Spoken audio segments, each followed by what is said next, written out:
Selalu bangga-banggain soal angkot di Jakarta. Sorry ya, Maluku. Sorry ya. Pertama Pak, kalau di sini Jangan suka bilang begitu. kan emang kalau perbandingan transportasi Jakarta dengan di sini memang rasanya ketinggalan jauh sekali. Jadi pertama saya harus disclaimer dulu Pak. Sorry banget. Sorry ya kalau trennya sekarang Pak.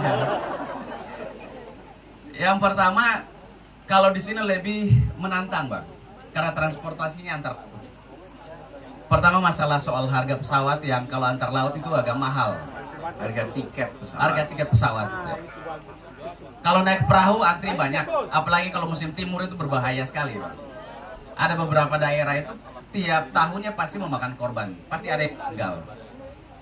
Nah, apa strategi Bapak untuk transportasi antar laut biar lebih efektif dari segi cost-nya dan juga waktunya, Pak? Silakan. Ya, terima kasih. Jadi Indonesia adalah negara kepulauan dan perencanaan untuk transportasi antar pulau itu harus disiapkan dari level pemerintah pusat nasional. Kita tidak bisa membiarkan pasar transportasi laut itu sepenuhnya bekerja swasta. Kenapa? Karena biayanya masih belum mencukupi dibanding pemasukannya. Kenapa belum mencukupi? Karena volume penumpangnya belum mencapai angka yang tinggi. Nah, disitulah letak tanggung jawab negara. Sama seperti ketika kami membangun transportasi umum di Jakarta. Ketika membangun transportasi umum, di fase awal kami harus memberikan subsidi supaya kendaraan umum itu muncul di semua tempat. Selalu dibilang, Pak, tidak ada penumpangnya. Ya, karena belum ada rutenya. Begitu dibuat rutenya, berjalan beberapa bulan, masyarakat mulai sadar, oh ternyata ada kendaraan yang lewat tempat kami. Baru di situ kemudian mereka menaiki kendaraan. Ketika mereka menaiki kendaraan, jumlah penumpang meningkat. Ketika jumlah penumpang meningkat, maka sistem transportasi umum itu jadi menarik untuk swasta ikut. Kenapa? Karena penumpangnya sudah banyak. Di awal, sebelum ada penumpang, negara yang harus hadir. Jadi kami melihat penting sekali bagi pemerintah untuk melakukan dalam tanda kutip investasi di dalam transportasi laut, bukan sekedar antar pulau besar, tapi juga transportasi untuk pulau-pulau kecil yang ada di seluruh Indonesia. Nah, ini pernah kita lakukan di Jakarta. Jakarta itu satu-satunya kota di dunia yang memiliki kepulauan bagian dari kotanya. Kalau kota punya pulau banyak, tapi kepulauan tidak ada. Ada 111 pulau bagian dari kota Jakarta. Dan dari 111 itu, 11 pulau berpenduduk. Dan penduduknya kalau dihitung, itu sekitar 2.000, 3.000. Jumlah yang kalau skala ekonomi barangkali tidak terpenuhi. Tapi begitu kita siapkan fasilitas transportasi yang memadai, intensitas penumpang meningkat. Nah, jadi kami melihat ini yang harus dilakukan. Caranya mengajak pelaku transportasi laut duduk bersama, menyusun rencana pembangunan fasilitas transportasi bersama-sama. Jangan hanya dikerjakan pemerintah. Pengalaman kami, kalau hanya duduk pemerintah merencanakan, belum tentu yang direncanakan pemerintah itu bisa jalan. Tapi kalau ajak bicara pelaku, biasanya pelaku akan bisa membawa solusi-solusi praktis, tapi harus ada komitmen dari negara. Komitmen kami adalah menyiapkan subsidi yang cukup untuk transportasi laut. Kemudian yang kedua adalah terkait dengan penerbangan. Penerbangan hari ini ekosistemnya belum sehat. Apa yang harus dilakukan? Satu adalah tentang manajemen bandaranya sendiri. Yang kedua, regulasi terkait tiket dan biaya penerbangan. Ini belum sehat. Akibat belum sehat apa? Harga-harga tiket pesawat bisa selangit. Betul tidak? Sangat tinggi sekali. Jadi efeknya sedikit yang bisa melakukan kegiatan terbang, apalagi ke tempat-tempat yang hitungan jaraknya itu panjang kalau dari pusat perekonomian. Pusat perekonomian di mana? Jakarta. Nah, kami ingin memperbaiki ekosistem penerbangan di Indonesia sehingga bukan saja harga tiket murah, tapi penerbangan tersedia. Saya beri ilustrasi. Saya beri contoh nih, Kalimantan saja. Kalimantan itu ada kota di barat namanya Pontianak. kemudian di sebelah timur ada Banjarmasin, di atasnya ada Samarinda dan Balikpapan. Ketika mereka akan terbang ke satu kota-kota lainnya, maka mayoritas harus terbang dulu ke Jakarta, dari Jakarta baru kembali. Jadi unik ini. Kemudian dari Surabaya begitu juga ke Surabaya atau Jakarta. Padahal mereka bisa terbang langsung jauh lebih dekat. Kenapa? Karena ekosistemnya yang harus diperbaiki. Kalau itu diperbaiki, maka dampaknya bukan hanya penerbangan ke Ambon, tapi seluruh penerbangan ke kota-kota yang lebih kecil di Indonesia akan bisa terbangun ekosistem transportasi udaranya. Supaya nanti penerbangan itu akan bisa terjangkau. Dan salah satu opsi yang kita pertimbangkan adalah menetapkan batas atas harga tiket. Sehingga ada batas di mana harga tiket itu tidak boleh lebih tinggi daripada itu. Kalau itu bisa kita lakukan sama-sama, bangun ekosistemnya, termasuk diantaranya adalah batas atas, insya Allah transportasi udara lebih terjangkau untuk semuanya dan menjangkau seluruh wilayah Indonesia. Cukup. Singkat. Sorry Pak, tadi lupa kasih waktu tadi. Kalau di debat capres kan udah kasih Pak, menit-menitnya. Ini nggak di ada segmen jamnya, pertama berarti. tadi saya nggak kasih waktu sengaja emang Pak. Siap. Sekarang Yang kedua Pak, jadi kemarin ada orang yang ke Ambon, lalu sempat main bola juga sama artis Pak. Oh ya, ada yang di sini ya? Ya. Kalau dari semua capres, Pertama kali ke Ambon atau udah sering ke Ambon? pertama kali ke Ambon, Oh. mendadak ke Ambon kan? Mendadak ke Ambon. Mendadak ke Ambon. Jadi kalau dari semua paslon, ya paslon satu ini yang paling low budget Pak. Jadi kita tahu betul Bapak mungkin nggak punya budget buat nyewa artis main bola di sini Pak.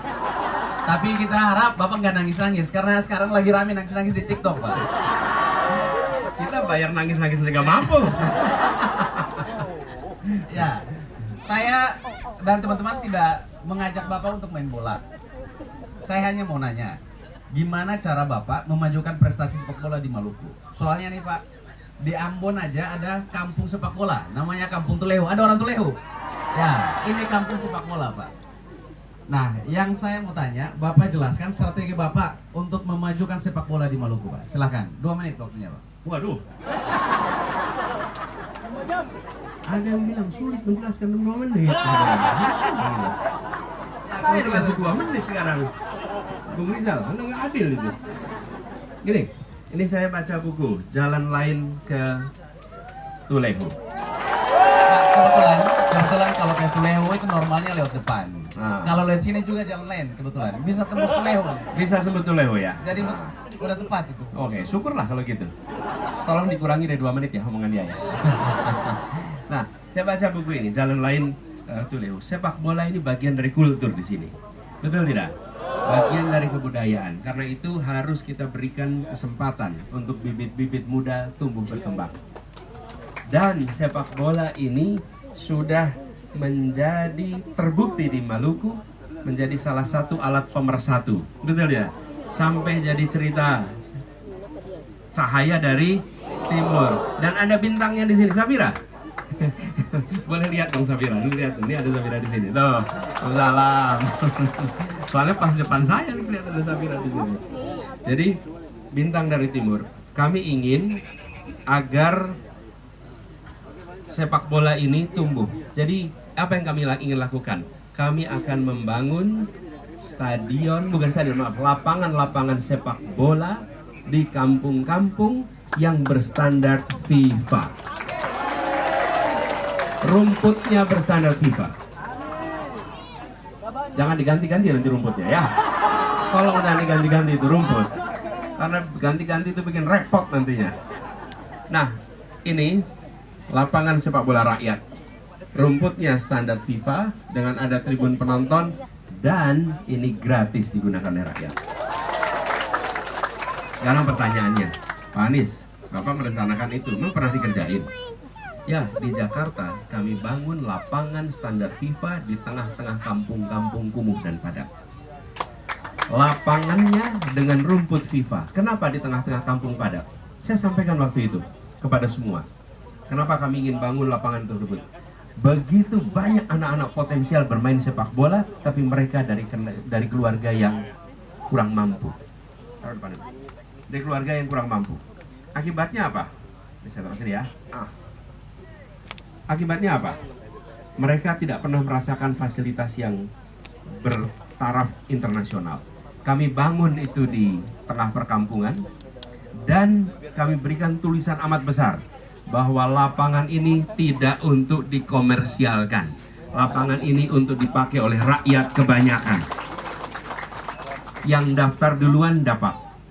Itu dilakukan untuk apa? Biarkan anak-anak kita, walaupun latar belakang keluarganya belum sejahtera, mereka bisa merasakan main sepak bola di lapangan yang setara dengan lapangan-lapangan yang digunakan di stadion-stadion internasional seluruh dunia. Apa yang kami harapkan? Insya Allah jadi inspirasi. Hari ini kami bermain di lapangan kelas FIFA. Insya Allah nanti jadi pemain internasional yang bisa membawa nama baik Indonesia. Jadi kami melihat banyak lapangan standar FIFA hanya bisa dinikmati oleh anak-anak dari keluarga mampu. Karena sekali main mereka harus bayar yang cukup mahal. Biarkan negara menyiapkan fasilitas kelas dunia tanpa harus bayar supaya rakyat merasakan Republik hadir untuk semuanya. Nah, yang ketiga adalah membangun kompetisi yang berjenjang. Kompetisi yang berjenjang supaya dengan adanya kompetisi kita akan bisa menumbuhkan bibit-bibit potensial untuk menjadi pemain-pemain hebat. Ini bedanya kompetisi dengan turnamen. Kalau turnamen itu berbasis event. Kalau kompetisi dia akan berlangsung terus menerus. Jadi kalau turnamen 17-an ada turnamen, akhir tahun ada turnamen. Tapi kalau kompetisi dia berlangsung sepanjang waktu, sepanjang tahun. Itulah yang ingin kita lakukan di sini dan harapannya nanti potensi anak-anak Maluku untuk bermain sepak bola akan tumbuh dan bisa membawa nama baik Maluku, membawa nama baik Indonesia. Baik, Bang. Jadi Abang udah keliling Indonesia Timur, Bang. Jadi di Indonesia Timur salah satu isunya adalah soal isu bensin, Bang. Jadi kita kalau di Ambon, kalau mau ngisi bensin Pertalite atau solar, Bang, itu bisa antri berjam-jam hanya untuk isi 10-20 ribu, Bang. Dan itu hampir semua di Indonesia Timur, khususnya di Kota Ambon. Tanggapan Abang? Ya, ini juga dialami di banyak tempat yang kawasan kepulauan. Tentu Maluku mengalaminya. Jadi kami melihat bahwa banyak sekali subsidi BBM ini yang tidak tepat sasaran. Saya lihat datanya nih. Menurut Ibu Sri Mulyani, Menteri Keuangan, bahwa solar itu 89% dinikmati dunia usaha subsidinya. Hanya 11% dinikmati oleh keluarga. Dan dari 11% yang dinikmati keluarga, itu ternyata 95% dinikmati oleh keluarga yang sudah mampu.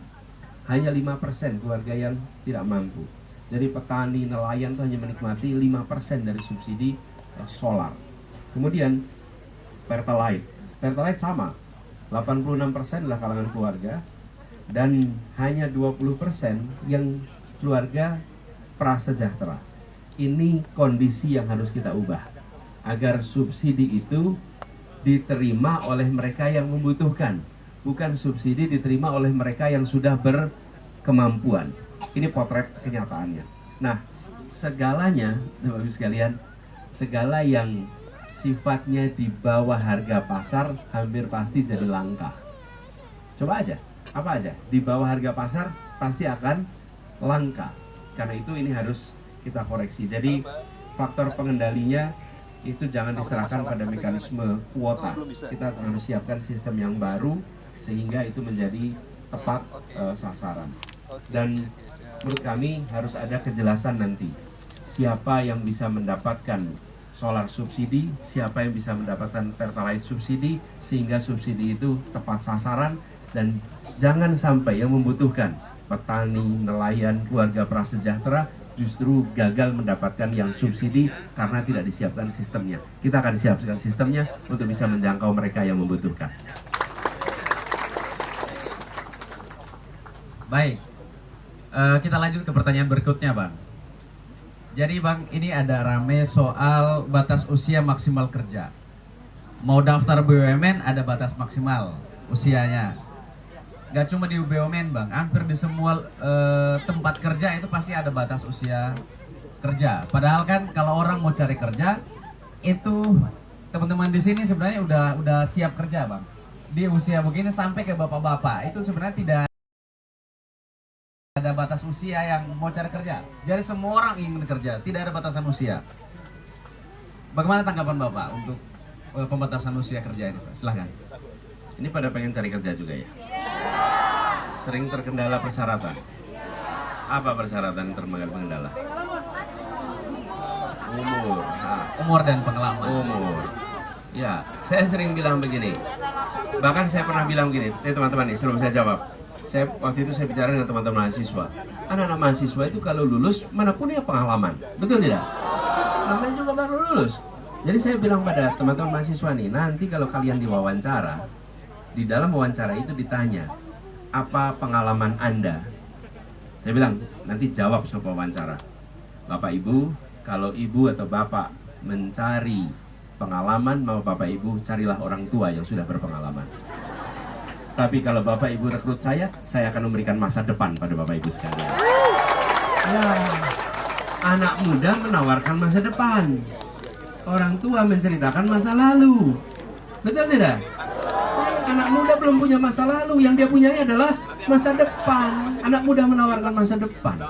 Karena itu, kami berpendapat tidak boleh ada diskriminasi dalam rekrutmen, baik itu berdasarkan umur, berdasarkan gender, berdasarkan sosial budaya, berdasarkan agama. Diskriminasi itu harus ditiadakan. Harus ada kesetaraan kesempatan. Termasuk soal batas usia. Dan selain batas usia, jadi kami tidak setuju dengan pembatasan usia. Ini insya Allah kami ubah aturannya, sehingga negeri dan swasta akan memiliki aturan yang sama. Dan seringkali ada persyaratan yang merepotkan. Misalnya punya laptop. Punya laptop, kalau bilang punya laptop artinya gimana? Yang nggak mampu bagaimana? Yang kedua, punya mobil. Coba aja lihat persyaratan. Ada yang punya mobil, punya motor. Apalagi persyaratan yang sering aneh-aneh muncul itu. Kemudian ini semua kita ingin hapus. Dan kita tidak boleh ada blacklist, larangan pada kelompok etnis tertentu, larangan kepada mereka yang menggunakan pakaian sesuai keyakinannya. Nggak boleh. Itu adalah keyakinannya, itu adalah haknya. Tidak boleh ada, misalnya, tidak boleh berjilbab, nggak boleh. Siapa saja memiliki kesempatan yang sama. Jadi jangan ada larangan-larangan seperti itu. Kemudian tidak boleh juga harus mengutamakan suku tertentu. Jangan, republik ini sama untuk semua. Dan itu ada aturannya. Ada aturannya. Undang-Undang Ketenagakerjaan mengatakan bahwa setiap tenaga kerja di atas usia 18 tahun maka berhak mendapatkan pekerjaan tanpa diskriminasi. Dan itu yang akan kita terapkan, termasuk diskriminasi berdasarkan umur, berdasarkan kemakmuran, itu kan syarat-syarat punya motor, punya mobil, punya laptop. Kemudian berdasarkan keyakinan, berdasarkan suku. Insya Allah Indonesia menjadi negeri yang setara dengan begitu. Itu satu tuh, rekrutmen. Yang kedua, ketika udah kerja, ketika udah kerja, kami ingin Indonesia mendasarkan pada meritokrasi. Apa meritokrasi itu artinya? Artinya prestasi menentukan promosi. Prestasi yang berprestasi yang dapat promosi, yang dinaikkan jabatannya, posisinya. Jangan promosi berdasarkan koneksi. Betul nggak? Kalau nggak punya ordal nggak naik-naik, repot kita. Lah kalau yang anak dari bukan anak siapa-siapa, dari pulau yang jauh, gimana dapat kesempatan untuk maju kalau seperti itu? Jadi kami akan revisi aturan-aturan yang menghambat meritokrasi.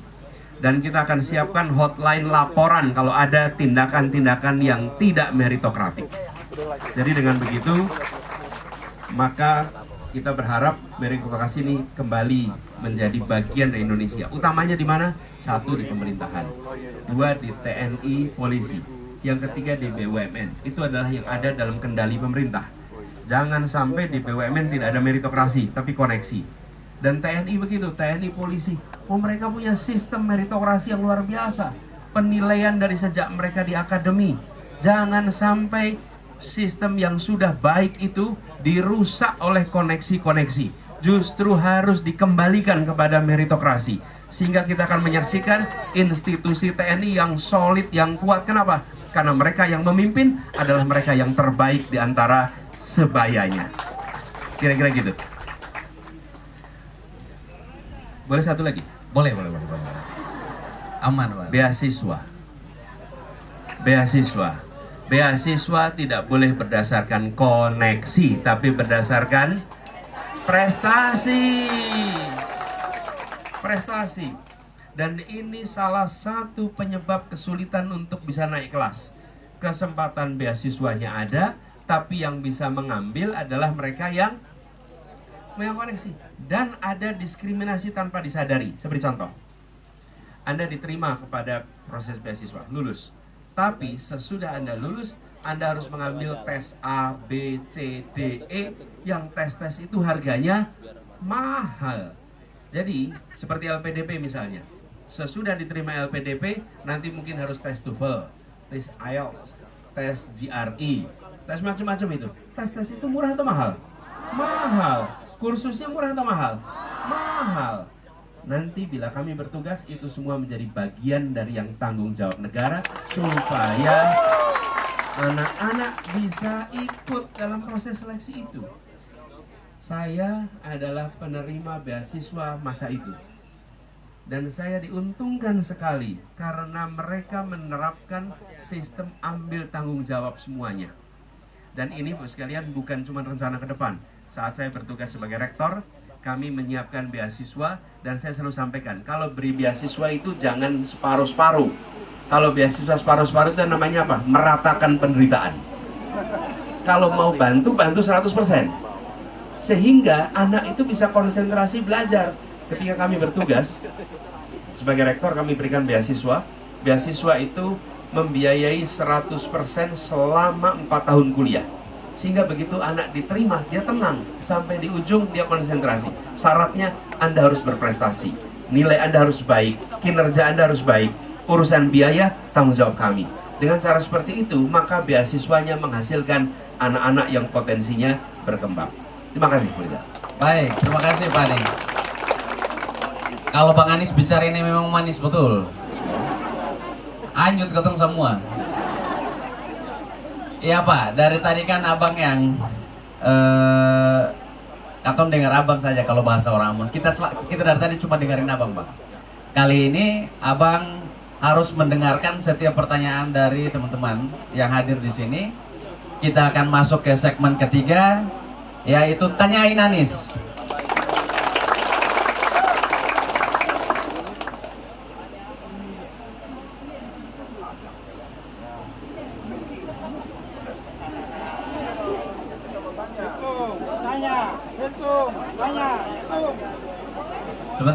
Sebentar.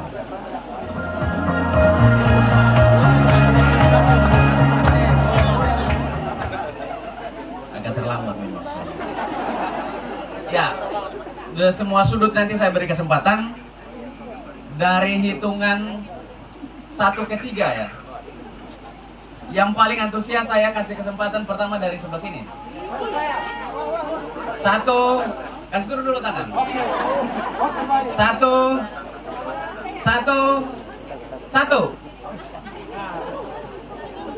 Ya, pertama, silakan. Ya, yang ini yang di belakang nih, abang. Ya, silakan. Dipersilakan, tenang. Nanti ada sesi berikutnya.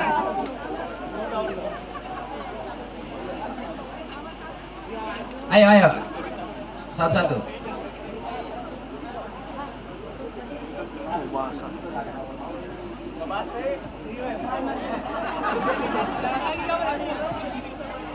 Sebentar, ini dipindahin dulu nih.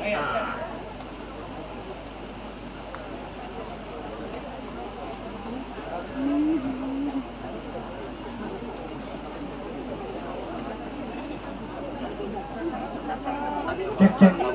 Saya Afan. Mau bertanya Pak. Kebetulan saya mewakili petani cengkeh dan pala di Maluku. Kebetulan juga daerah saya juga penghasil pala untuk dari Lehitu. Banyak orang Lehitu sini ya. Banyak. Jadi langsung saja Pak Anies, terkait harga pala dan cengkeh ini yang memang belum bisa memberikan kesejahteraan full buat petani pala dan petani cengkeh dan seluruh petani komoditas lokal di Maluku. Jadi bagaimana formula Bapak untuk mengembalikan kejayaan petani pala dan petani cengkeh untuk kembali sejahtera pada zaman lalu dan harus kembali sejahtera di zaman sekarang. Bung Afan, kalau boleh Bung Afan ceritakan apa yang terjadi dan apa yang harus diubah. Soal harga pala dan cengkeh tidak harus ikut harga Surabaya lagi, tapi kami harus punya harga sendiri dan regulasi itu belum ada di Maluku.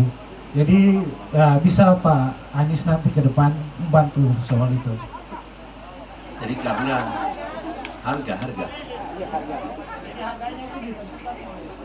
Ya. Jadi begini. Kalau boleh dijelaskan, regulasi itu bermulainya sejak kapan dan apa dampaknya ke rekan-rekan petani? Masalah komoditas lokal, pala dan cengkeh ini setahu saya itu waktu zaman Pak Gus Dur itu lebih bagus lah dibandingkan dengan harga yang sekarang. Soalnya cengkeh pada waktu itu harganya lebih tinggi daripada harga yang sekarang. Oke, prinsipnya begini, prinsipnya dalam menyusun kebijakan ada aspek teknis. Itu bisa disusun oleh Kementerian Perdagangan, Kementerian Perindustrian, kemudian juga di sini ada kantor-kantor Kanwil yang nanti akan mereka menerapkan. Tapi filosofinya, nilainya, pegangannya harus ada. Jadi kami akan mengambil prinsip dan itu kami terapkan di banyak sektor bahwa kebijakan tata niaga harus membuat yang kecil tumbuh berkembang. Jangan yang kecil mati. Tata niaganya harus begitu. Tata niaga tidak boleh memusuhi yang besar, tapi jangan yang kecil dihambat untuk tumbuh dan berkembang. Dengan prinsip itu dibuat regulasi yang sesuai. Jadi buat teman-teman petani cengkeh, terutama yang ukurannya mikro kecil, biasanya yang paling terdampak dalam kebijakan itu. Nah, kami akan siapkan kebijakan untuk membuat agar ada kesetaraan, termasuk dalam kebijakan harga. Jadi aspek teknisnya nanti akan disusun, tapi prinsipnya tidak boleh ada kebijakan yang membuat yang kecil terus makin kecil. Yang kecil harus bisa berkembang. Bahkan kami ingin dorong lebih jauh. Kami ingin lebih banyak mempromosikan tentang Indonesia dan jalur rempah. Karena inilah kekuatan sejarah yang luar biasa di kita. Dan ke depan juga begitu. Jadi komoditas-komoditas ini adalah komoditas yang harus diprioritaskan untuk perbaikan tata niaganya. Ya, kami jadikan masukan untuk disusun kebijakannya. Terima kasih, Pak Afan. Baik, silakan Pak Afan, silakan kembali ke tempatnya. Berikutnya, berikutnya dari sebelah sini ya, kita cari anak-anak muda dulu. Tadi kalau laki-laki, ini kita persilakan kepada perempuan. Yang ini nih, silakan. Caca Karudung Biru. Kita utamakan yang muda-muda dulu, Pak. Sebentar. Silakan, 1 menit ya. Silakan.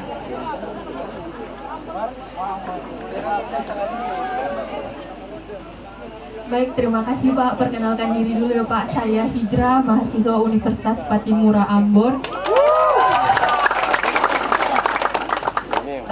Insya Allah jika pemilu nanti tidak dicurangi, Bapak terpilih sebagai Presiden Republik Indonesia.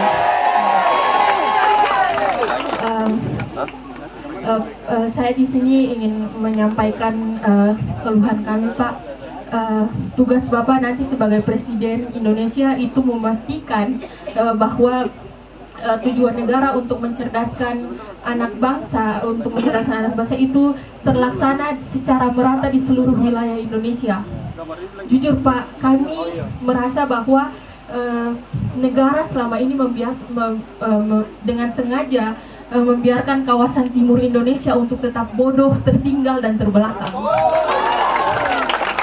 Kenapa demikian? Karena kami sebagai anak bangsa, sebagai pelajar, sebagai mahasiswa mengalami ketidaksetaraan dan ketimpangan dalam akses informasi dan ilmu pengetahuan. Kenapa? Karena pada faktanya di sini paket internet dan harga buku di Pulau Jawa berbeda dengan di luar Pulau Jawa, Pak. Paket internet di sini mahal, harga buku mahal. Kemarin saya di Jogja 100.000 itu bisa membeli 2-3 buku. Tapi kalau di sini 100.000 itu belum bisa mencapai satu buku, Pak. Belum bisa menjangkau satu buku. Maka di sini saya ingin kalau boleh mengusulkan, Pak, saya ingin mengusulkan program Bapak itu agar bisa mensubsidi harga buku dan harga paket internet di kawasan timur Indonesia, Pak. Dan kalau boleh saya mendesak, kami ingin mendesak agar perpustakaan nasional juga dibangun bagi kawasan timur Indonesia, Pak.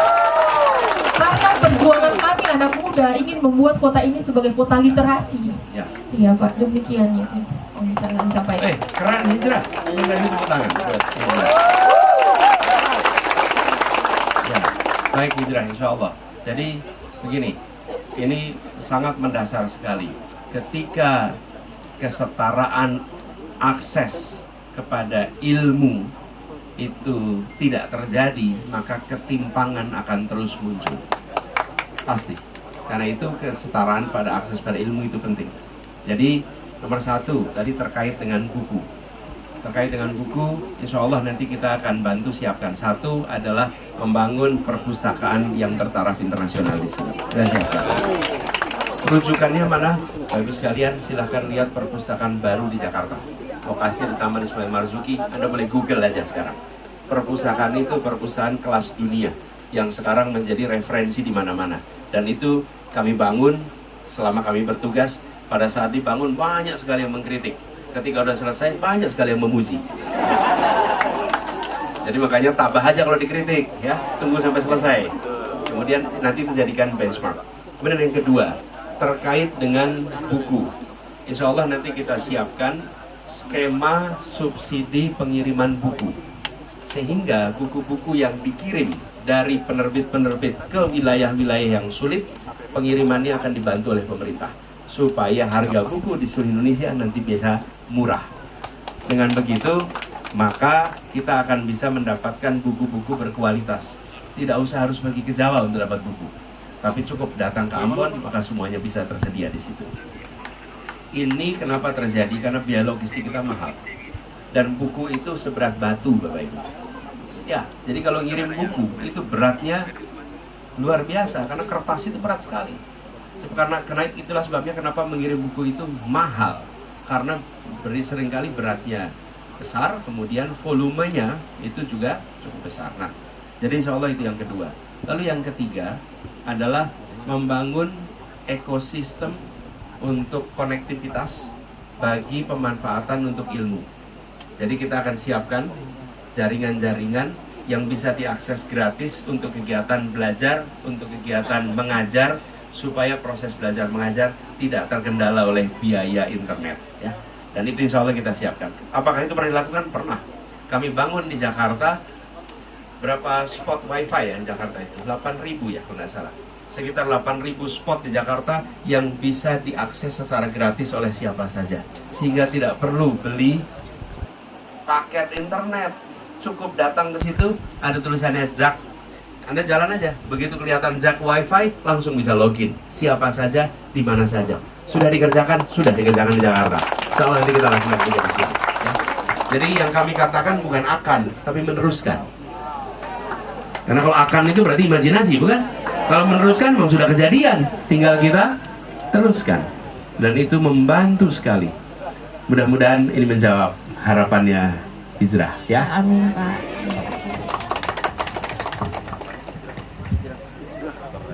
Ya, baik. Selanjutnya dari sebelah sini dulu ya, atau sebelah sini. Tapi ini ya, sambil nunggu dipilih, Sebentar. saya ingin teruskan sedikit. Kami melihat memang di Kepulauan Maluku ini ada sekitar 1.300 pulau, sekitar 8% dari seluruh total kepulauan Indonesia. Kita memang harus menyediakan fasilitas pendidikan yang lebih serius. SMK perikanan, kelautan harus dibangun di setiap kabupaten, di seluruh kota. Harus ada.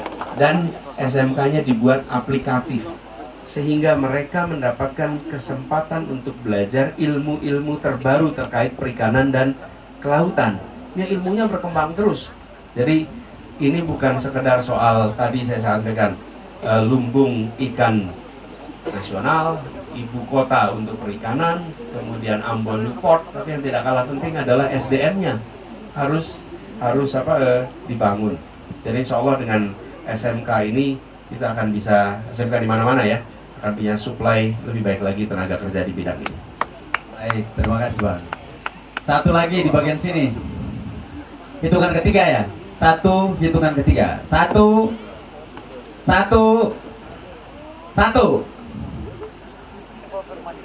Bentar. Sekali lagi ulang. Satu.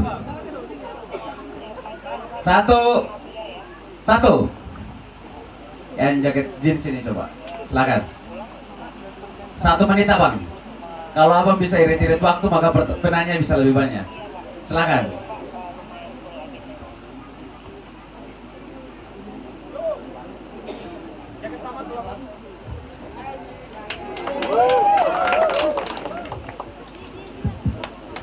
Ya, terima kasih. Assalamualaikum warahmatullahi wabarakatuh. Waalaikumsalam. Saya Iqbal, Bang. Saya Iqbal. Saya memulai mengagumi Abang Anies ini dari Indonesia Mengajar. Alhamdulillah sampai sekarang. Dari Indonesia Mengajar, terus jadi menteri, gubernur dan sampai. Dan kami berharap sebenarnya semalam kita jemput di bandara. Saya bilang pada teman-teman, ini kita jemput presiden masa depan kita. Amin. Jadi sebenarnya beliau sudah menjadi presiden. Nah, tinggal pelantikannya nanti kita tunggu. Kira-kira gitu Bang. Ini Bang, yang paling terpenting adalah soal lumbung ikan nasional ini kan sebenarnya itu lumbung tipu nasional sebenarnya. Karena kita di prank, ya sudah jangan sebut namanya. Terus gini Bang, ini dari semua gagasan tentang Maluku itu ya kita anggap bagus. Tapi satu pertanyaan dasar dan sederhana yang kita ingin dengar dari hati nurani dan yang kita ingin hadir dari hati nurani Abang. Gini Bang, ketika negara dalam keadaan genting dan masyarakat atau warga negara butuh keberpihakan presiden, jika nanti Anda menjadi presiden, ketika kepentingan partai dan masyarakat itu dia bertabrakan dan kita butuh keberpihakan presiden, apa yang Anda akan pilih? Terima kasih. Terima kasih Bung Said dan Bung Iqbal.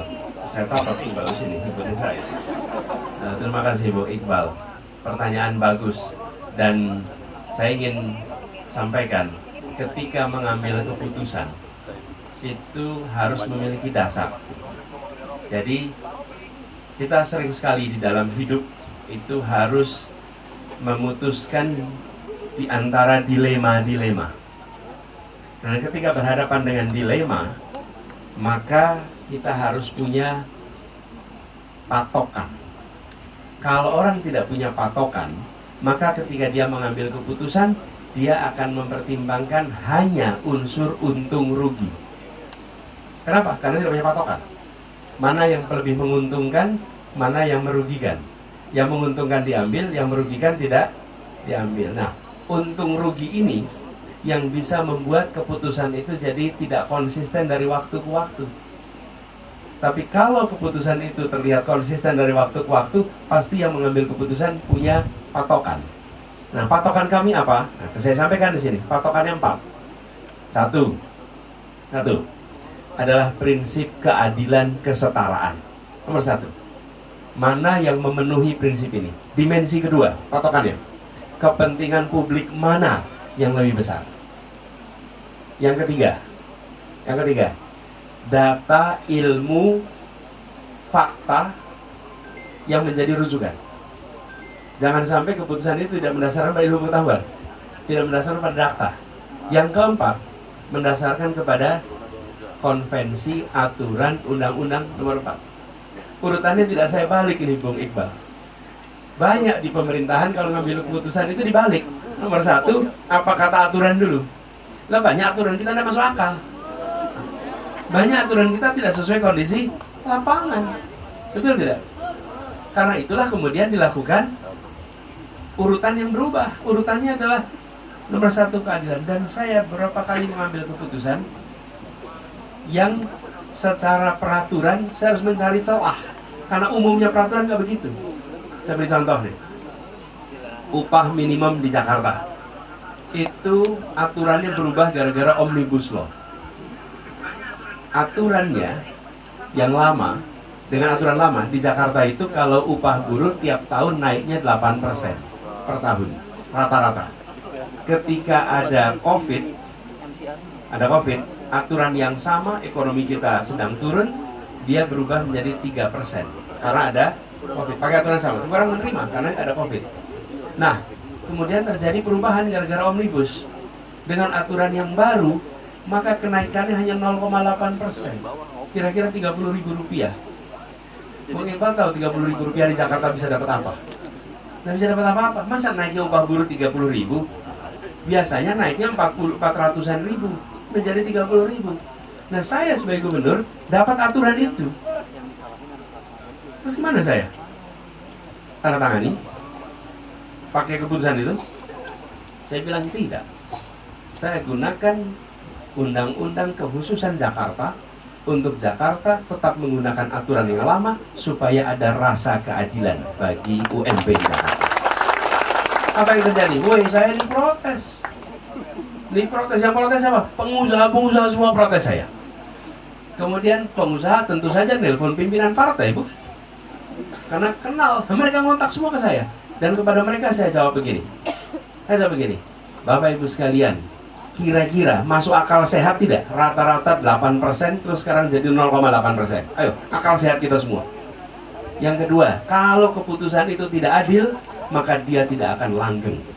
Keputusan yang tidak adil itu akan menimbulkan kemarahan, akan menimbulkan frustrasi. Ini namanya panggilan demonstrasi buruh se-Jakarta. Aturan itu namanya panggilan demonstrasi. Langsung semua orang akan protes. Kenapa? Karena tidak masuk akal. Nah, saya sering mengalami dilema-dilema begitu. Tapi ketika mengalami dilema itu, dengan ada patokan, saya bisa berdebat. Oke, tunjukkan prinsip keadilan. Menurut Anda adil tidak 0,8% ini? Itu pengusaha yang ketemu saya juga, dia bilang, ya memang nggak adil, Pak. Tapi aturannya begitu, Pak. Saya bilang, aturannya tidak adil. Aturannya tidak adil. Saya sebagai pemegang aturan di Jakarta, saya buat aturan yang berkeadilan. Silahkan tempat lain kalau nggak mau melakukan itu. Nah, jadi Bung Iqbal insya Allah jadi pegangan. Tapi kemudian saya ingin teruskan pertanyaan Bung Iqbal terkait dengan kita berada di wilayah yang tidak mendapatkan perhatian dengan adil selama ini. Betul tidak? Bahkan kami mendengar kemarin istri saya ngobrol dengan beberapa orang aktivis di sini, mereka cerita kalau pergi ke Jakarta hanya ditemui oleh orang-orang yang tidak punya kewenangan. Minta kebutuhan A, B, C, D tidak mendapatkan perhatian.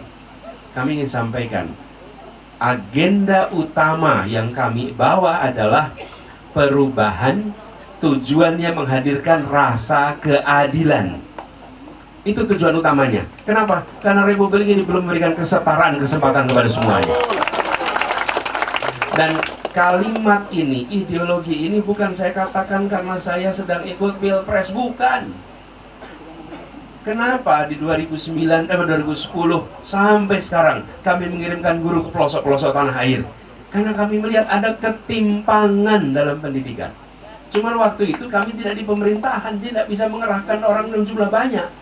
Tapi kami mulai. Jadi ketika ada yang tanya, Pak Anies sudah ke Ambon? Sudah, saya ke Ambon dari dulu-dulu. Saya ke tempat-tempat yang teman-teman belum pernah ke sana mungkin. Pernah ke Pulau Selaru, paling ujung tuh. Kepulauan Tanimbar, Anda belum pernah ke sana. Itu di Kepulauan Tanimbar, Pulau Selaru, paling ujung. Dan ketika saya sampai ke sana, ini cerita sedikit nih soal Pulau Selaru. Sampai di Pulau Selaru, ada pasang tenda begini, saya kumpul dengan masyarakat dan guru-guru. Ini kejadian 2012, udah 12 tahun yang lalu. Acara mau mulai, lalu Pak, tunggu dulu Pak sebentar, acaranya belum bisa dimulai. Saya tunggu dulu, kenapa ini nunggu dulu? Petugasnya pergi jauh gitu. Saya perhatikan kemana ini orang ini, pergi jauh. Habis itu dia balik lagi, sudah Pak, sekarang siap. Apa yang dilakukan? Menyalakan diesel Pak. Tidak ada listrik di situ. Kenapa dieselnya jauh? Supaya suaranya tidak mengganggu acara, Pak. Tempatnya jauh di sana. Dan lalu di tempat yang belum ada listrik, tempat yang paling terdepan Republik ini, ketika acara memulai, sekitar 40 orang berdiri menyanyikan Indonesia Raya. Mereka mengirimkan pesan pada orang dari Jakarta, Bung, kami belum makmur, tapi kami mencintai Republik ini seperti Anda mencintai Republik ini. Bagaimana hati kita tidak bergetar? Dan pengalaman itu yang saya sebut sebagai pengalaman spiritual. Itu yang membuat saya mengatakan kita harus menghadirkan kesetaraan. Karena saya ditakdirkan untuk melihat ketimpangan-ketimpangan itu bertahun-tahun yang lalu. Jadi ketika sekarang diperjuangkan, ini bukan karena ada proses politik. Justru saya masuk proses politik ini karena ingin memperjuangkan untuk membereskan soal kesetaraan. Jadi ini yang membuat bagi kami ini serius. Karena itulah kenapa kita berikhtiar untuk kewenangan itu ada, supaya dengan kewenangan itu kita bereskan ketimpangan yang ada di Republik ini. Jadi perhatian pada timur, pada kepulauan, itu bukan perhatian karena pilpres, jauh sebelum itu. Makanya saya sering katakan, kalau memilih orang jangan tanya apa yang mau dikerjakan besok. Karena mau dikerjakan besok siapa saja bisa mengarang mengatakan apa saja. Tapi tanyakan apa yang sudah dikerjakan kemarin. Karena yang dikerjakan kemarin adalah fakta. Dan itu tren ke depan. Jadi Bung Iqbal, terima kasih pertanyaannya, memancing saya bercerita tentang masa lalu. Makasih Bung Iqbal. Mau selfie? Ya, buat saya juga boleh. Ya, sini. Ya.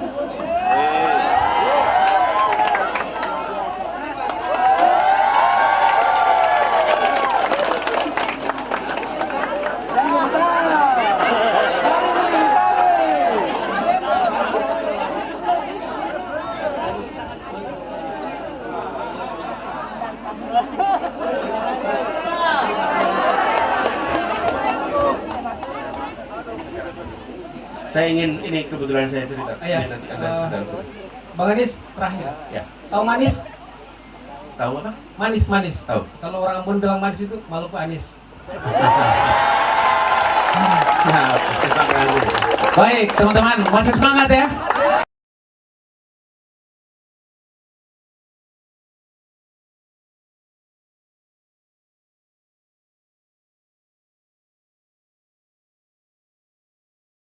Tadi kalau suara agak lebih kuat sedikit itu tambah satu pertanyaan lagi. Bisa?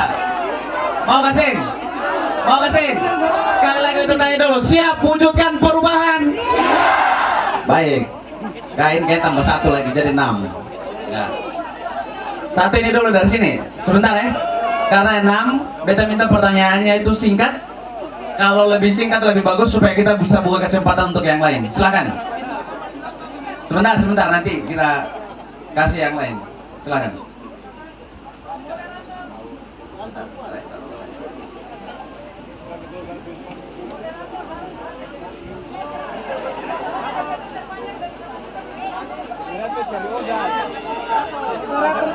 Siap.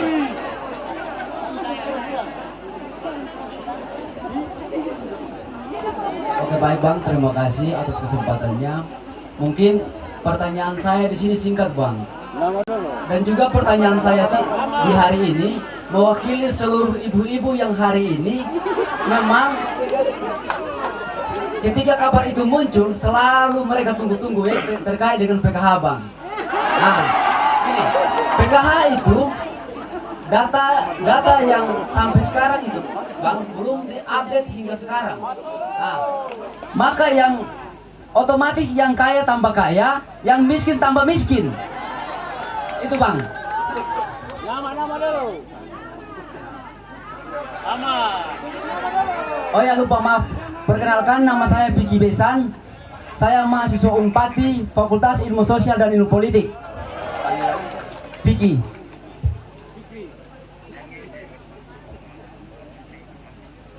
Oke baik Bang. Mungkin Oke, siap. PKH ya. Mungkin Bang, maaf ada satu lagi, mungkin ketika Bang jadi presiden, mungkin saya sebagai anak muda milenial Maluku ingin memberikan masukan buat Abang.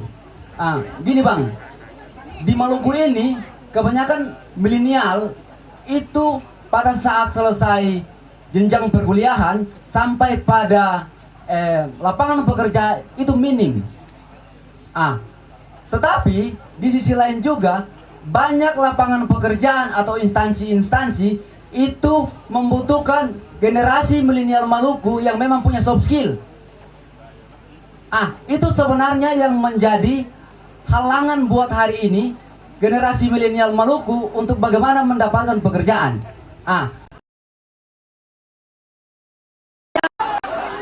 Yang ingin saya tanyakan buat Bapak, kira-kira ketika Bapak jadi presiden, apa yang ingin Bapak tawarkan buat regenerasi milenial Maluku yang hari ini minimnya soft skill dan juga kurangnya lapangan pekerjaan? Sekian dari saya. Wabillahi taufiq wal hidayah. Wassalamualaikum warahmatullahi taala wabarakatuh.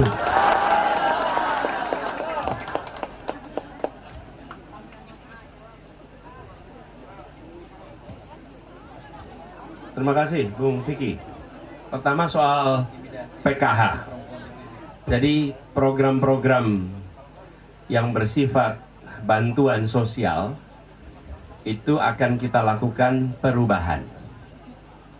Kabar yang mengatakan itu dihentikan itu tidak benar. Yang ada diubah dari bansos menjadi bansos plus. Tinggal pilih mau bansos minus atau bansos plus. Nah, bansos plus. Apa perubahannya? Satu, terkait dengan jumlahnya. Yang kedua, terkait dengan penerimanya. Banyak yang sebetulnya berhak tapi tidak mendapatkan. Kenapa? Karena data yang belum akurat. Yang kedua, praktek di lapangan. Ada ordal-ordal nih. Betul tidak? Nah, ordal-ordal ini harus dibersihkan. Dan pembersihannya harus melibatkan masyarakat. Kemudian yang ketiga adalah pendampingan supaya memiliki soft skill agar bisa punya pendapatan tambahan. Jadi insya Allah itu akan kita bereskan. Pengalaman ini saya cerita pengalaman. Mungkin ini diteruskan di Jakarta, di nasional mungkin berbeda. Tapi apa yang kami lakukan di Jakarta? Ketika kita memberikan bantuan, maka kita meminta kepada ketua RT untuk melakukan verifikasi. Dan ada musyawarah di situ. Melibatkan siapa? Yang paling banyak tahu adalah ibu-ibu. PKK. Ibu-ibu PKK itu ada Dasawisma namanya.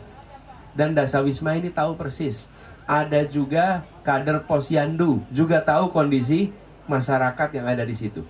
Sehingga data dari pemerintah di cross check dengan kondisi di lapangan. Dari situ kemudian kita berikan bantuan agar sesuai dengan persyaratannya. Itu satu ya. Yang kedua, soft skill.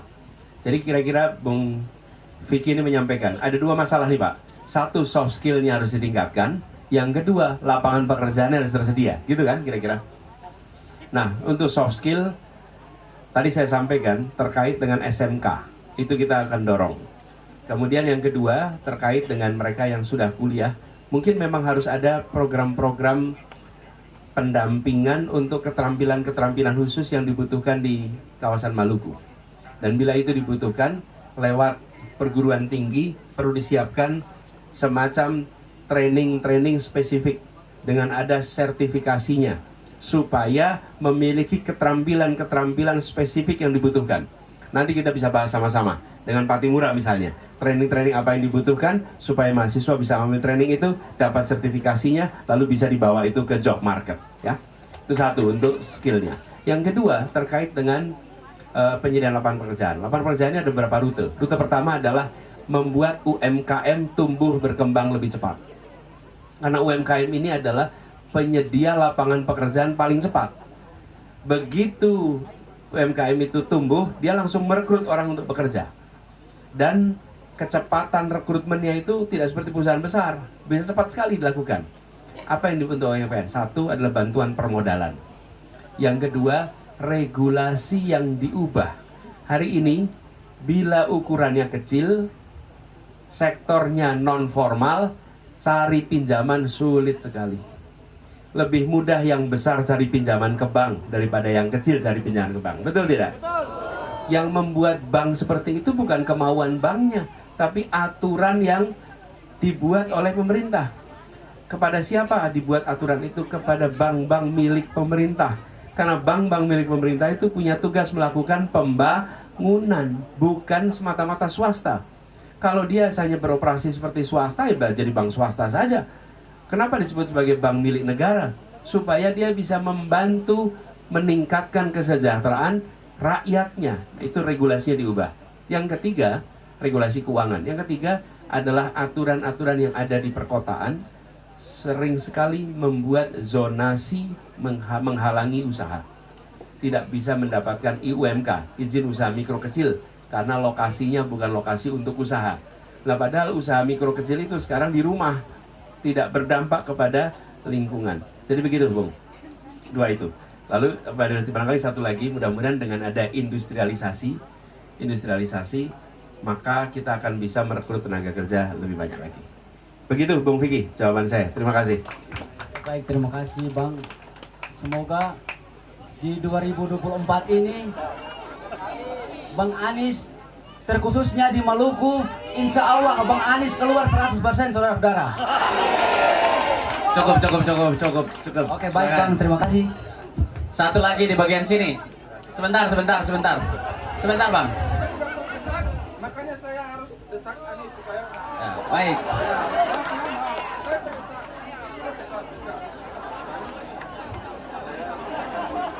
Bang, saya minta 1 menit nggak nyampe ya. Soalnya Pak Anies sudah. Oke, silakan. Oh ya, Pak Anies, begini. Kalau kita bicara Maluku tentang laut dan sumber daya, ini sudah jauh sebelum Indonesia ini ada. Karena Maluku, maka Indonesia itu hadir. Alasan penjajah datang di Nusantara karena Maluku. Dia jajah ya. Nama saya Edwin Rizal Tamher, ya. Saya dari Fakultas Ekonomi dan juga aktivis untuk masalah usaha kecil. Jadi begini Pak, yang seperti Bapak sampaikan tadi terkait perikanan di Maluku, Lin dan sebagainya, Pak. Ini sudah janji manis dari presiden-presiden sebelumnya sampai tadi ini. Karena yang kami selidiki ada mafia di sini yang luar biasa kekuatannya dan tertumbuk dengan regulasi untuk Maluku punya pengelolaan wilayah laut cuma 12 mil. Karena wilayah Maluku yang punya lautan yang luas tidak dikasih untuk Maluku tapi dikuasai oleh negara. Nah, yang saya harapkan di sini, Pak, sebelum ini bisa terjadi, Bapak harus berjanji untuk kita hari ini.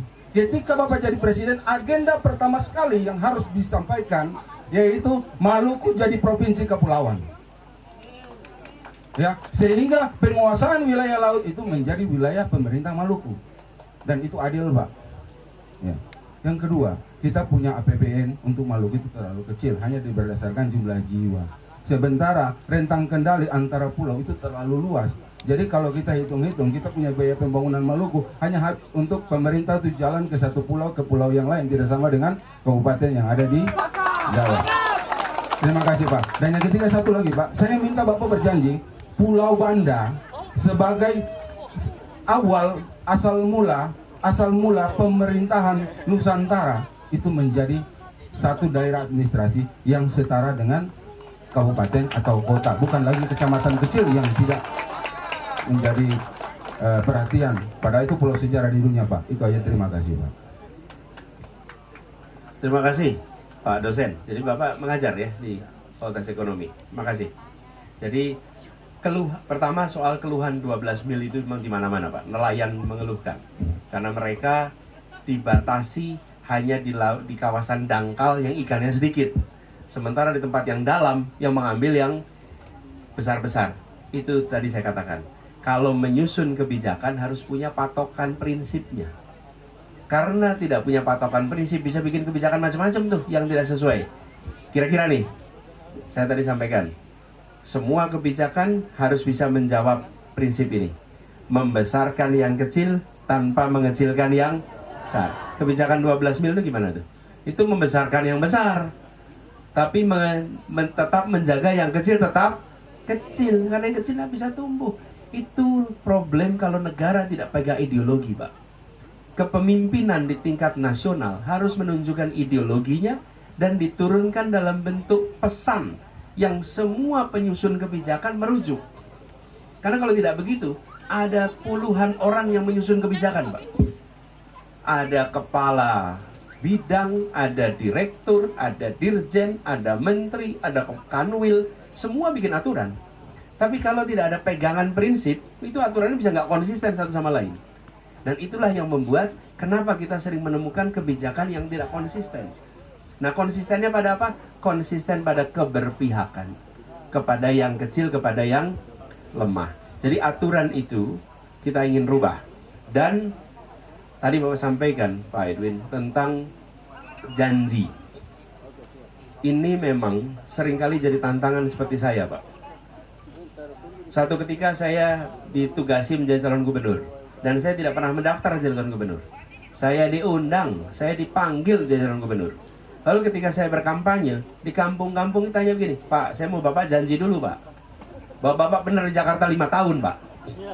Karena dulu kita bikin kontrak politik, kontraknya belum selesai. Yang berkontrak sudah pindah ke tempat lain. Oke? Nah, saya bilang, jangan hukum saya atas tindakan orang lain. Betul tidak? Jangan. Tapi nilai saya dari kontrak yang saya kerjakan sebelumnya dilaksanakan atau tidak. Jadi Bapak Ibu boleh lihat, di Jakarta kami berhati-hati dalam membuat janji. Kenapa? Karena kami ingin setiap janji bisa dilunasi. Janji dilunasi. Apakah setiap janji lunas 100%? Belum tentu. Ada yang lunasnya 80%, ada yang lunasnya 60%, ada yang lunasnya 1000%, ada yang tidak dijanjikan dikerjakan. Tapi kami sampaikan, ini loh faktanya. Jadi kami berhati-hati. Sebelum sampai ke sini, kami review, Pak, mana yang kami berani janji, mana yang kami tidak berani janji. Dan insya Allah, lumbung ikan nasional kita akan laksanakan itu, Pak. Nah, kemudian ini akan berhadapan dengan segala macam mafia-mafia. Nah, itu mafia-mafia itu yang tidak mau perubahan. Karena itu mereka tidak pernah mendukung nomor 1. Betul. Iya. Kalau mendukung nomor 1, wah, kita sudah bisa punya kendaraan kemana-mana. Kita bisa punya kampanye, ini semua sederhana. Kenapa? Karena perjuangan rakyat oleh rakyat dari mana-mana. Betul tidak? Nah, saya sampaikan pada semua, yuk kita berjuang sama-sama. Amin. Ya, supaya tanda tangan nanti itu bisa dipakai untuk kepentingan kita bersama, bukan kepentingan sekelompok orang yang selama ini menguasai. Nah, lalu Maluku sebagai kepulauan, ini sebetulnya tuntutan yang sama ketika Indonesia minta pengakuan dunia internasional. Hari ini penghitungan dana transfer tidak memperhitungkan luasan Maluku, dan Maluku ini lebih banyak airnya daripada pulaunya.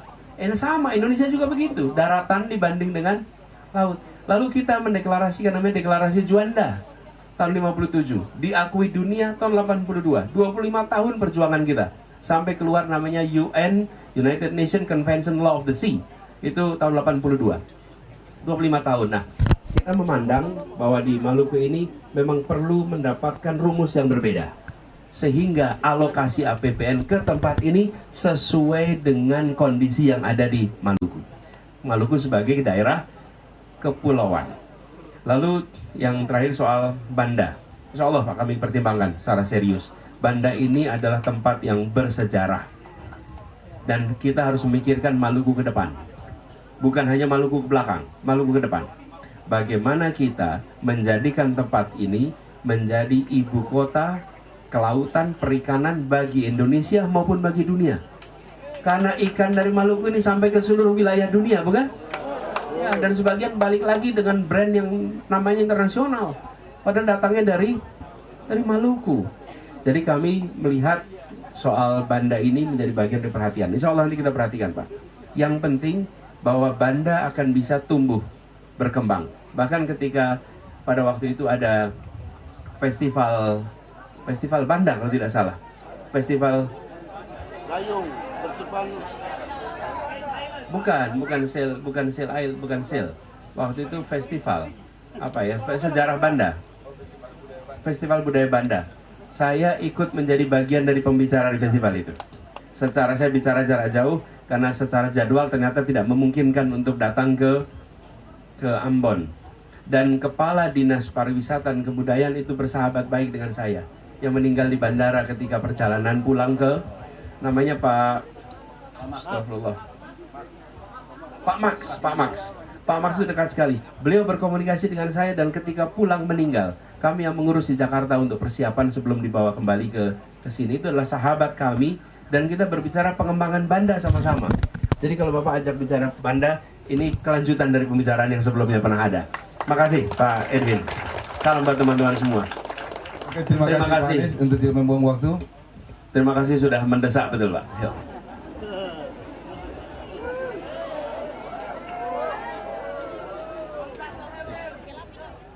Terima kasih. Baik teman-teman, udah cukup ya. Tadi sebenarnya mau kasih kesempatan buat perempuan tadi. Jadi kalau perempuan marah saya, jangan marah abang ini aja. Ya. Gini. Jadi terakhir. udah kasih aja.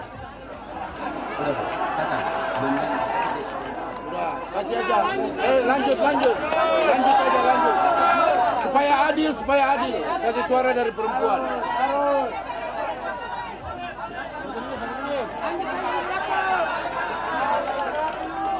Pak Presiden, kalau ini Langsung aja, langsung. momentumnya desak Anies, saya naik panggung bukan desak Anies, paksa Anies.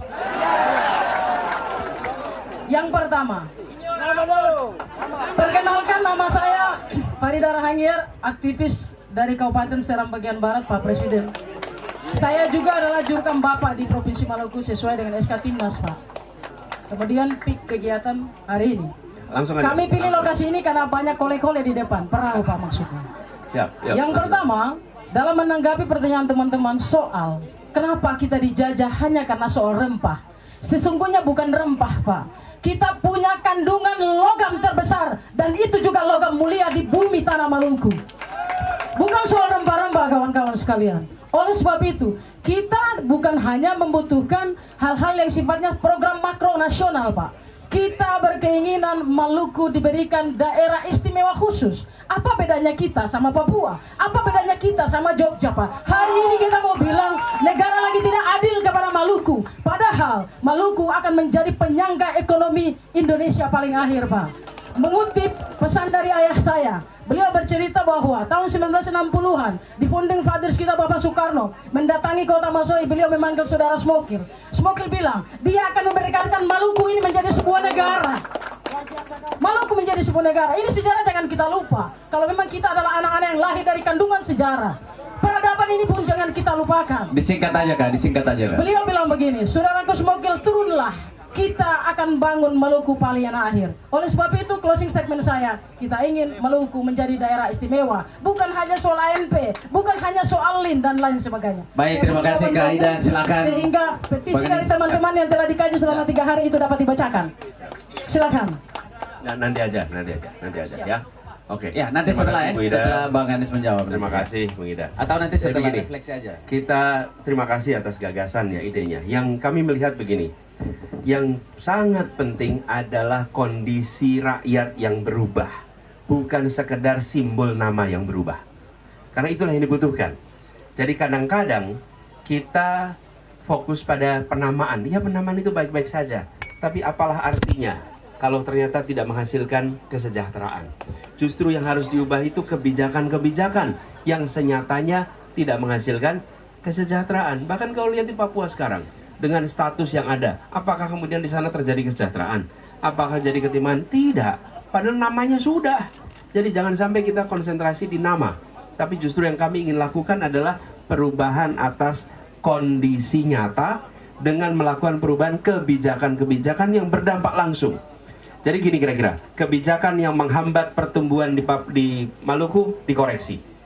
Kebijakan yang belum ada yang bisa menumbuhkan disiapkan. Dengan cara begitu nanti insya Allah terjadi perubahan di Maluku ini. Makasih ya, Widaya. Dan oke, Ibu boleh turun lagi. Terima kasih. Selfie boleh tentu saja, boleh. Saya boleh. Nah, jadi begini Pak sekalian, sambil meneruskan, Bu Ida siapin. Tapi tempatnya memang pilihannya keren, Bu. Ini, nah. Ya. Terima kasih. Bismillah. Baik, terakhir Dan- mohon maaf ya. Yang lain yang belum sempat bertanya, karena Bang Ani sudah harus bertolak. Terakhir Ya. Bang, harus kita minta refleksi. Begini, nanti aja, nanti diberikan kesempatan ya. Oke. Refleksi, silakan. Ini teman-teman sekalian, tadi diceritakan tanah ini tanah yang menjadi sumber penyebab kedatangan kekuatan global sampai ke sini.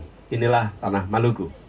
Dan bukan semata-mata karena kekayaan alamnya, tapi juga oleh manusianya.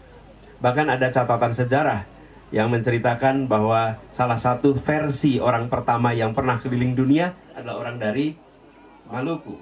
Salah satu versi, ada banyak versi, salah satu versi yang menggambarkan bahwa Maluku adalah bagian dari global di masa yang sangat awal dulu. Dan kita menyaksikan tumbuh orang-orang hebat dari Maluku. Ini salah satu orang hebat yang muncul. Ini kami dapat kutipannya nih. Kaos ini kutipannya, boleh saya buka aja ya. Bisa dibaca tulisannya. Apa bacanya?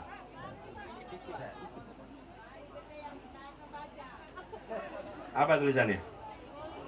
Politik bukan alat kekuasaan, tapi etika untuk melayani. Kata siapa? Johannes Leimena. Dan Johannes Leimena ini, kalau Bapak Ibu teman-teman semua dengar kata puskesmas, tahu puskesmas ya? Pusat Kesehatan Masyarakat, siapa yang menggagas itu?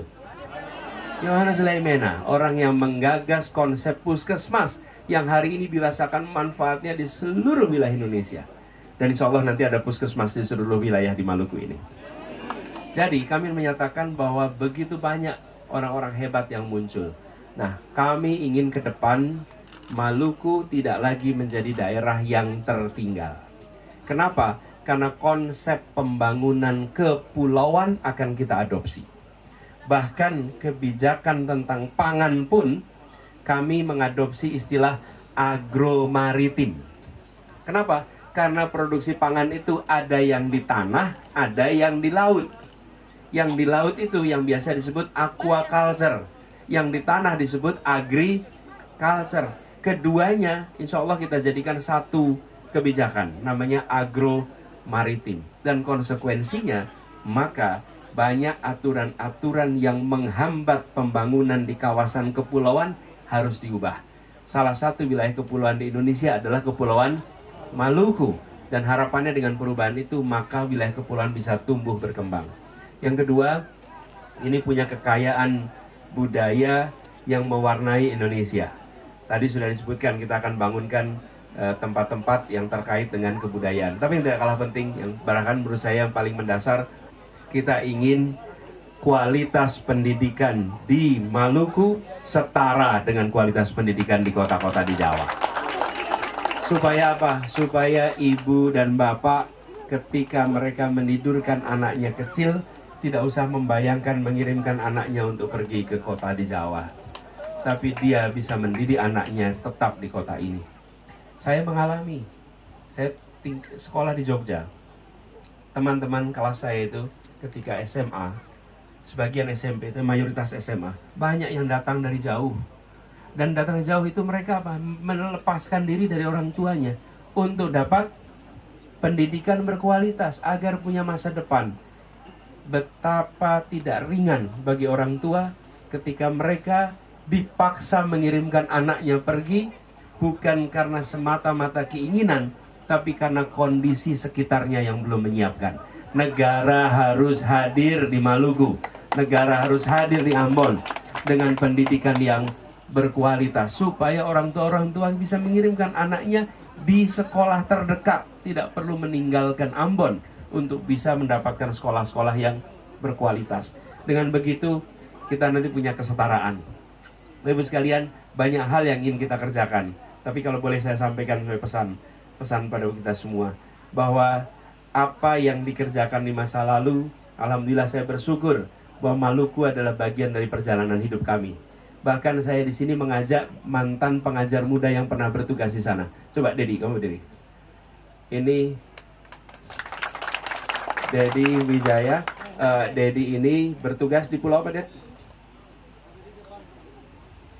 Siapa? Naik di atas. Ini Dedi. Satu lagi, Billy mana Billy? Ada Billy di sini. Billy David. Coba di belakang, Pak. Mana? Oh itu Billy. Coba sini. Ded, di mana pulaunya? Jadi saya dan Billy, kami bertugas di Kepulauan Molomaru di Kepulauan Tanimbar, Pak. Jadi saya di desa yang namanya Wadanko, itu di pinggir Laut Banda ya, sama Billy di Adodomolo. Di Adodomolo. Lalu Billy di mana?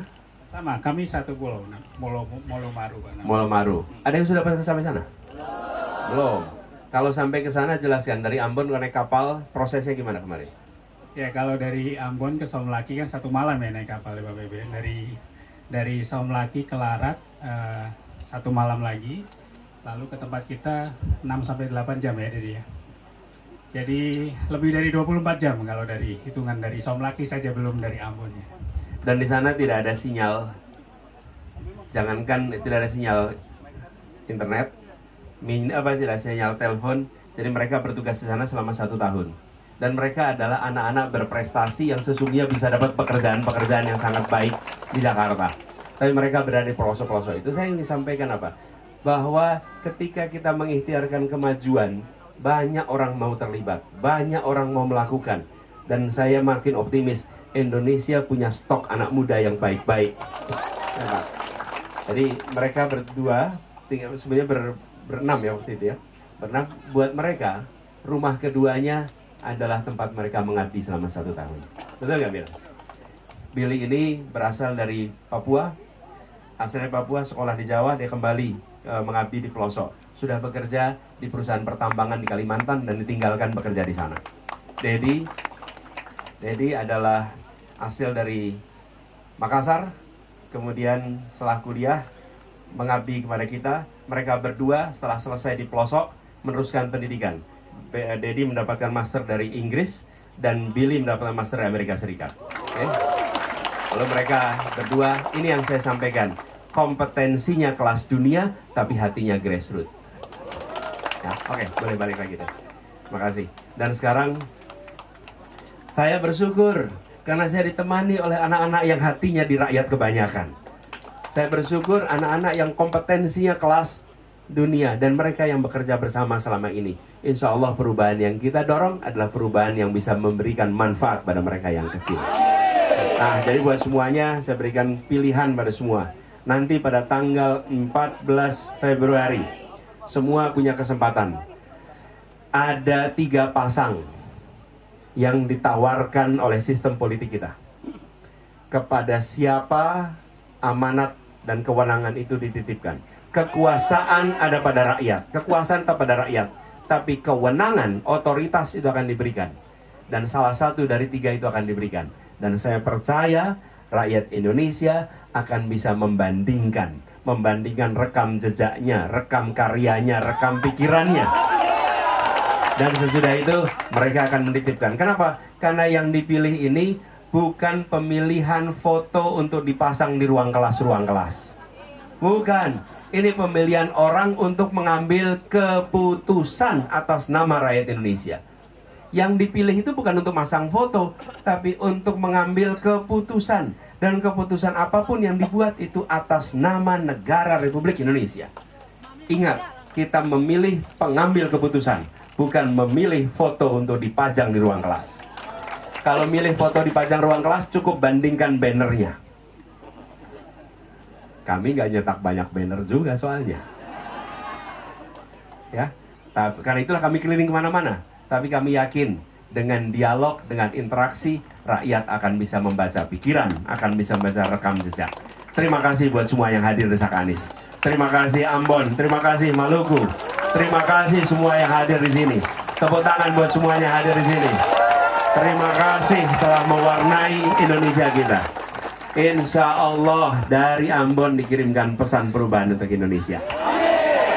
Assalamualaikum warahmatullahi wabarakatuh.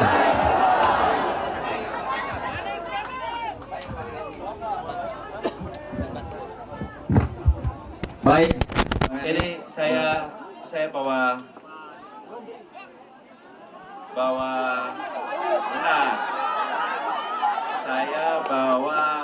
rompi. Rompi ini dibuat oleh namanya Ciki Fauzi. Cikinya mana Ciki?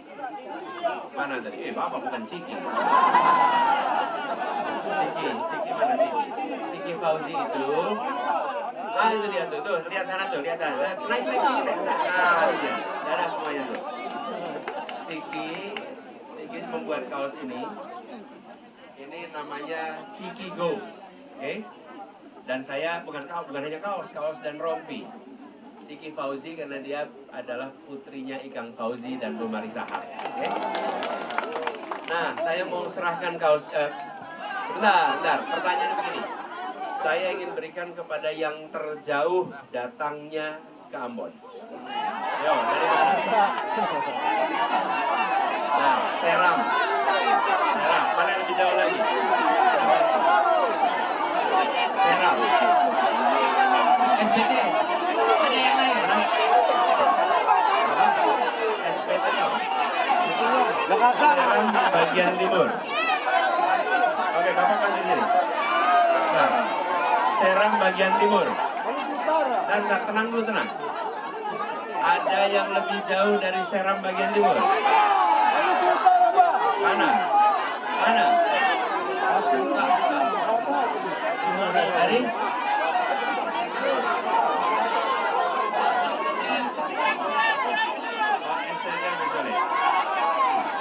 Gini, dihitungnya dari jam ke sini. Coba lagi. Dari mana? Maju ke sini, bilang.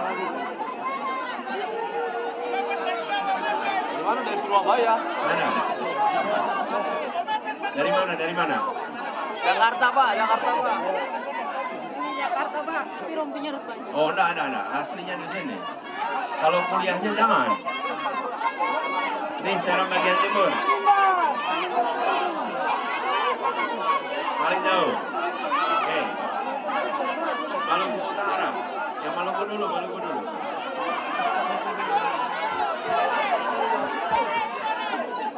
Sudah.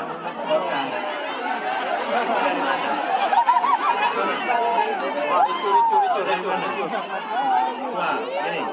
Tual sama Seram bagian timur jauh mana?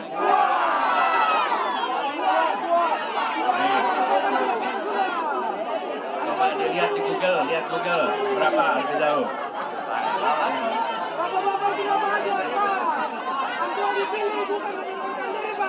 Enggak, Seram turun. Nah, itu.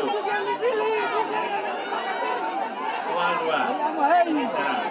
Ini sama-sama jauh nih. Yang jauh mana aja? 1 Seram, Tual jauh. Aku dari mana? Seram bagian barat. Jauh juga.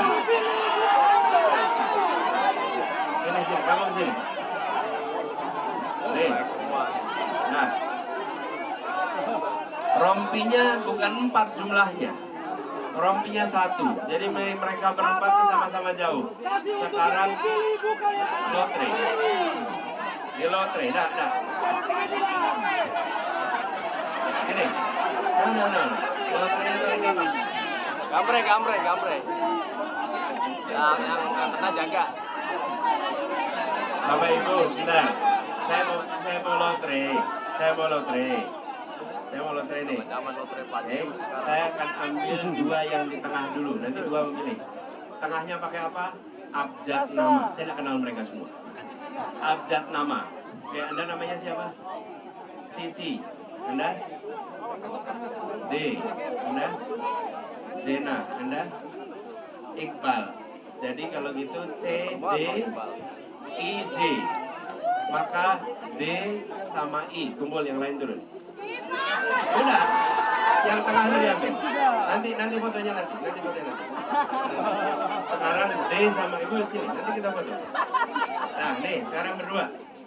Ini D sama I ya. Oke, Iqbal sama Diva. Ini Iqbal sama Diva. Nah, tinggal dua nih sekarang. Kita ambil di antara keduanya ya.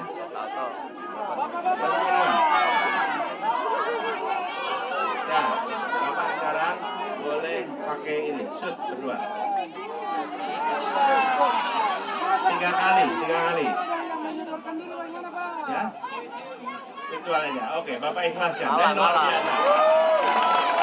Luar biasa. Pak Iqbal, terima kasih. Muhammad Iqbal Kiliolan. Muhammad Iqbal, tapi sekalian, saya ingin tunjukkan. Sebentar, Ibu sini sebentar. Sini. Bapak Ibu, Pak Iqbal dengan Ibu Diva, mereka menjadi dua terakhir untuk ambil keputusan. Apa yang Pak Iqbal kerjakan? Dia katakan, buat Ibu Diva saja. Oke? Inilah yang disebut sebagai kedewasaan. Inilah yang membuat kita hidup tentram, aman, damai. Kenapa? Karena dia, Ibu Diva mendapatkan rompinya, Pak Iqbal mendapatkan lipatan pahalanya. Betul tidak? Dan dia memberikan contoh kepada kita bahwa suasana aman damai bila saling memberi, bukan saling mengambil. Dan dia berikan contoh kepada kita. Iqbal, insya Allah berkah hidupnya. Ya. Nanti Pak Iqbal terima, silakan. Yang serahkan Pak Iqbal untuk Bu Diva. Apa yang serahkan?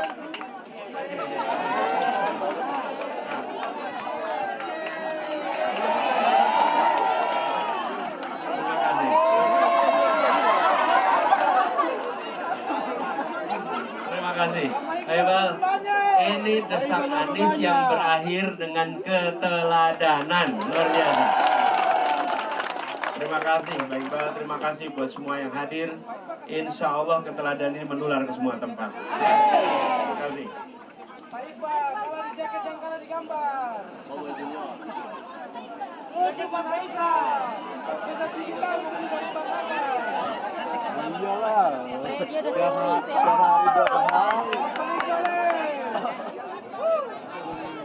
Jelajahi cara baru mendapatkan informasi. Download Metro TV Extend sekarang.